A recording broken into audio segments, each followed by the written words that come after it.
Good morning! So today, ayan, ipapakita ko sa inyo natapos na yung aming pinapagawa. So ngayon is Friday, bali kahapon is Thursday, walang pasok si Daddy. So kahapon na lang pinagawa yung aming sahig. So ayan, ito yung sa pinaka-front door namin. Natapos na siya. O diba, punong-puno na. Matigas na yan kasi kahapon pa yan. O, matigas na yan. Ay, oo nga, matigas na siya. And ito naman, dito sa may papuntang CR. Tapos na rin siya. Hindi pa yan masyadong tuyo, pero matigas na. Ayan. Kaya ganyan yung kulay niya. Hindi pa natatanggal siguro yung tubig, hindi pa nag-ano. So, magiging ganito yung kulay niya. Magiging white niyan. Kapag yung tuyo na. Ayan, etong kusina namin. Natapos na rin naman siya. Kaso, merong natitira na maliit. Ayan. Ayan. So, ito yung kusina namin. Ayan siya. O, diba? Tapos na siya. Matigas na rin siya. O, ayan. Ganyan siya. Matigas na siya. And ito yung sa ilalim ng mga lababo. Matigas na rin siya. Pero ang nangyari, meron pang natitirang isang ilalim na hindi nalagyan kasi nga kinulang ng simento. So kung bibili pa kami ng isang sakong simento, parang sayang na yung kalahati nun. Kasi kunting-kunti na lang talaga yung kulang. Ayan o. Yan na lang yung kulang. Yan na lang. Etong part na lang na to, yung kulang. So dito is okay na yan. Ayan. Kunti na lang talaga yung kulang. Hindi na namin muna binilhan kasi nga sayang kung bibili kami ng isang sako and almost 1/4 lang na semento yung magagamit doon. Titigas lang yung semento. So, ang balak namin, kapag pinagawa na yung doon sa taas, so, tsaka na lang malalagyan yung ilalim doon. Para naman hindi sayang ang semento. Ang mahal ng semento sis. Sobrang mahal ng semento. 270 isang sako na. O diba, kung bibili kami ng isang sako, tas 1/4 lang. O diba, ang laking sayang nun. Titigas lang yung tira ng hindi nagagamit. So, ayun, natapos na siya. Natapos na siya. Ayan. Pero kung makikita nyo yung kalat namin dito, sobrang kalat yan. Nandito yung lutuan namin. Ayan, uling lahat. O, diba, sobrang kalat. Excuse me, sobrang kalat talaga. Ito yung kusina ko, yung lababo ko. So, I'm so happy. I'm so happy na natapos na itong sahig namin. Kasi hindi na namin kailangan. Lagi kasi nadadapa si Zoe. Doon sa dati naming sahig sa linoleum, lagi sumasabit yung paa. Kaya ang dami niyang gasgas sa paa. And ang dami niyang kagat ng langgam. And yung mga surot-surot, ganyan. Siguro tumatago doon sa linoleum yung mga dumi-dumi. Siyempre, hindi naman pag nagwalis ako, itatanggalin yung linoleum, mawalisan yung ilalim. So, ayun, pinag-ipunan namin talaga na maano yung sahig namin. Hindi siya tiles, pero okay na. Kasi pag inano mo to, kapag binunot ko to, kapag ginamitan ko ng bunot, tsaka ng floor wax, sobrang hintag nito, maganda to tingnan. Mabilis lang din siyang linisin kapag ganito, kasi yung mga alikabokis, matatanggal mo na pag wawalis. So ayun, ang yung gagawin ko ngayon is maglilinis ng bahay mga te. Maglilinis ng bahay ang babaeng to, kasi nga mga kanina ko, sobrang kalat lahat ng gamit namin sa taas, ibababa ko, yung mga para dito, and eto, isasalansan ko kung saan talaga sila nakapwesto. So parang feeling ko, ang laki na, naging, parang ang spacious na ng maging kusina namin. Yan yung kusina namin. Kusina lang yan, ha? Ito yung pinakakusina namin. Parang isang buong kwarto siya. Parang mas malaki pa nga siya doon sa isang kwarto namin. O, ganyan siya. Itong kusina namin. And, tingnan nyo naman yung kwarto. O, diba? Sobrang kalat. Mas malaki talaga yung kusina namin, no? Yan. Ganyan lang siya. So, mas malaki talaga yung kusina namin kaysa dito sa kwarto na to. So, pag-iipunan muna namin ulit ng asawa ko yung para sa second floor. Para gawing ganito na lang din. Yung papakinisin na lang din. Parang daming langgam. So, papakinisin na lang din. Para naman ay, sobrang lubak dun. As in, sobrang lubak. Kung malubak dito, kung sobrang gaspang dito, mas magaspang doon. Oo, hindi talaga natapos na ang bahay na to. Pero, inuunti-unti lang namin yung pagpapaayos. So, before matapos ang 2026, ito yung pinaayos ko. Itong namin. Itong lababo. Kasi itong lababo na to is ganun din. Rough din yan. Sobrang And pinagkinis ko. Itingnan nyo itong hinapakan kasi ito ng pusa ko. Tapos lang namin magpintura ng asawa ko ng goti. Goti yung ginamit namin dito.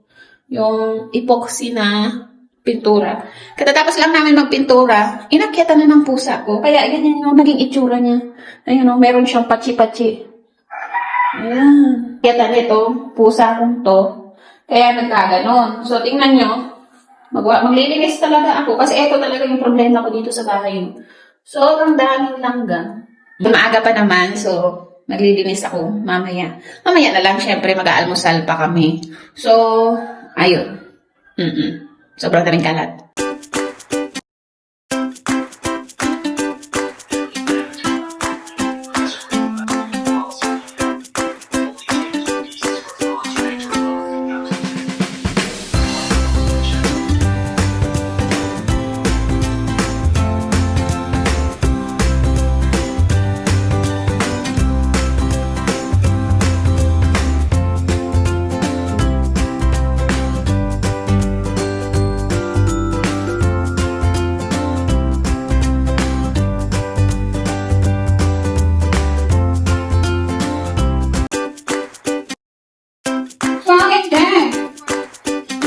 So, konti na lang yung hahakutin. And, ayan, ang linis na niya. So, mag-almusal muna kami para naman may lakas tayo mamaya. So, see you later. Na siya, nalagay na namin yung ano doon, and ganyan siya. So, dito, medyo magulo pa rin kasi nga, ayan, talaga naman naghahanap ako ng mga lagayan. Ayusin ko pa yan mamaya. Etong sa may lababo namin. Ngayon, eto na naman yung asikasuhin ko sa may sala. Kasi ayan, sobrang kalat. Yung anak ko, nanonood ng TV, pinanood ko muna kasi nga, ang dami kong gagawin. So, ayan, di ba, ang daming kalat. And then, etong sa may ilalabas ko na yung aming sofa, pero isa lang. Etong mahaba lang na to. Eto lang yung ilalabas ko ngayon. And eto, iiwanan ko to dito. Etong maliit na to. Etong kwarto na to, gagawin ko siyang pang-affiliate room ko. Dito ko ilalagay yung mga items ko na pinang-affiliate ko. And aayusin ko to para maging affiliate room. Kasi hindi naman nagagamit tong kwartong to. Bihirang-bihira lang kami matulog dito. Kapag halimbawa sobrang lakas ng ulan, bumababa kami dito sa baba. Or kapag lamig na lamig si daddy, ayan, bumababa kami dito. Kasi hindi naman masyadong malamig dito sa baba. Mainit pa nga eh. So, ayun. Etong sofa lang na to yung ilalagay ko doon banda.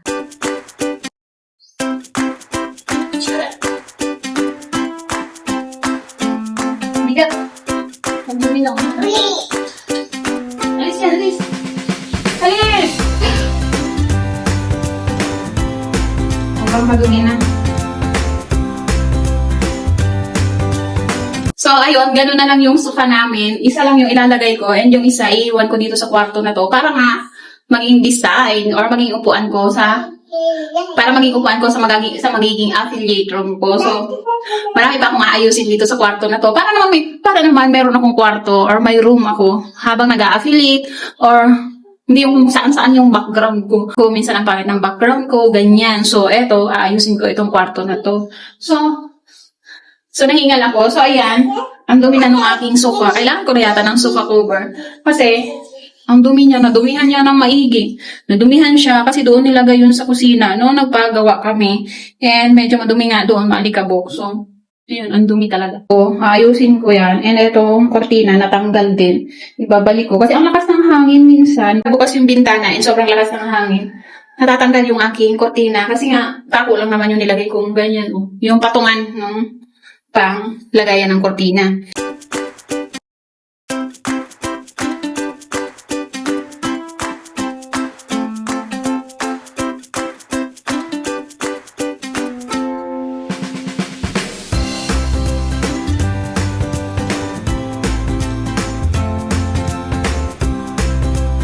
So, ayan. I think dito nga, kasi mas maganda siya dito. Yung ilaw, mas maliwanag, hindi siya yung madilim.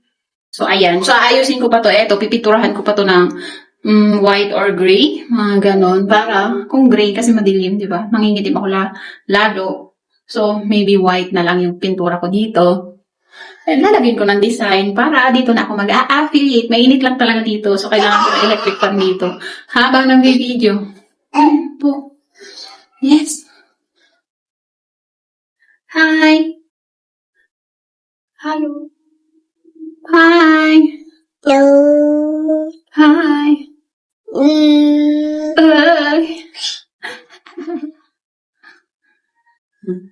Hi. Hi.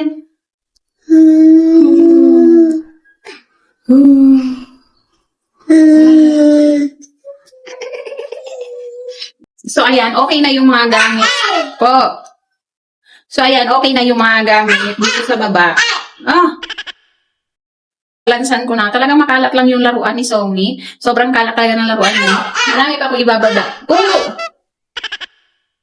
Marami pa akong ibababa na gamit. Doon sa taas, ibababa dito sa first floor.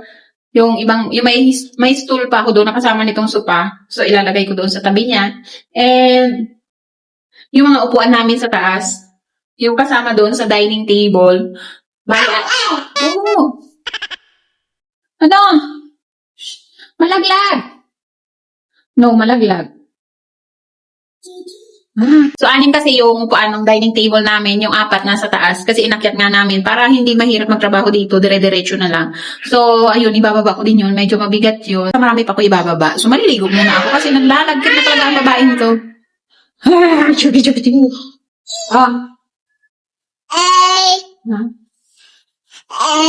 Dance daw ikaw? Dance.